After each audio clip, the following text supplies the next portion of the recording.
अस्सलाम वालेकुम friends, welcome back to top smarties. Drama serial Jaane Jahan Mahnoor ने शहराम को कॉल करके बुलाया तो कैसे मुमकिन था कि शहराम महानूर के पास ना आता।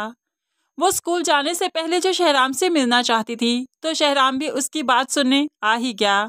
अब महानूर उसे बताने लगी कि जीनत उससे मिलने आई थी तो शहराम बहुत हैरान हुआ, भला आपसे मिलने वो क्यों आई थी, वो तो यहाँ से जा चुकी है ना।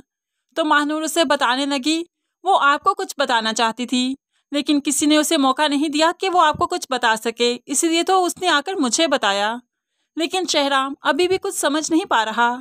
तब महानूर कहने लगी, आप जानते हैं आपके बाबा के जाने के बाद आप उस सदमे से कभी निकल नहीं पाए, बल्कि ये कहना ज़्यादा ठीक होगा कि आपको किसी ने निकलने ही नहीं दिया, क्योंकि आपके खाने में नशा आवर मेडिसिन मिलाई जाती थी ताकि आप हमेशा नींद में रहें और हकीकत को देख ही ना पाएं। आपने देखा नहीं कि जो कंपनी मुराद शाह ने आपको दी थी, जो मुराद शाह और आपकी तरह जी हुआ करती थी, वो अब तबरेज़ के पास है। क्या इस बात को आपने सोचा कि वो उसकी मलकियत कैसे बन गई? अब तो शहराम ये सब कुछ सोचने पर मजबूर हो गया और वो फिर सोचने भी लगा कि वाकई बाबा के जाने के बाद उसकी हालत बहुत खराब थी। वो तो बगैर सहारे के उठ भी नहीं सकता था। अब जाकर महानूर बताने लगी कि जीनत आपके पास आई भी थी एक दिन रात को, वो आपको बताना चाहती भी थी लेकिन फिर आपकी बड़ी अम्मी आ गई और उसको खींचते हुए ले गई और उसके बाद उसको घर से ही निकाल दिया। ये सब कुछ आपकी छोटी अम्मी कर रही हैं ताकि सब कुछ उनके बेटों को मिल जाए और आप रास्ते से हट जाएं। शहराम जो अपनी छोटी अम्मी पर बहुत एतबार करता है, उन्हें बहुत चाहता है, बहुत मोहब्बत करता है, उनके लिए ये सब कुछ सुना तो शहराम तो सकते में चला गया। क्या कह रही हैं आप, ये ठीक नहीं है। तो महानूर बताने लगी, एक बार आप बैठकर सोचिएगा, आपको खुद ही समझ आ जाएगी, क्योंकि आप मुझसे ज़्यादा बेहतर जानते हैं कि आपकी हालत कैसी है और कब कब आपकी वो हालत होती है।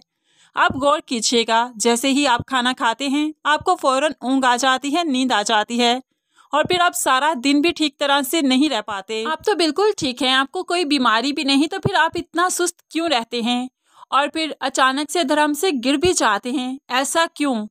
अब तो शहराम ये सब कुछ सोचने पर मजबूर हो गया। घर आया, जब आराम से बैठा तो सारे मंजर उसकी आंखों के सामने आए कि वो वाकई कभी ठीक तरह से रहा ही नहीं। मुराद शाह के जाने के बाद उसकी जिंदगी कभी नॉर्मल हुई ही नहीं और तबरेज़ ही हर जगह पर काबिज होता जा रहा है। अब शहराम को जो सब कुछ मालूम पड़ गया तो वो बहुत एहतियात बरतेगा, लेकिन दूसरी तरफ अब शहराम के दुश्मनों में भी इजाफा हो चुका है।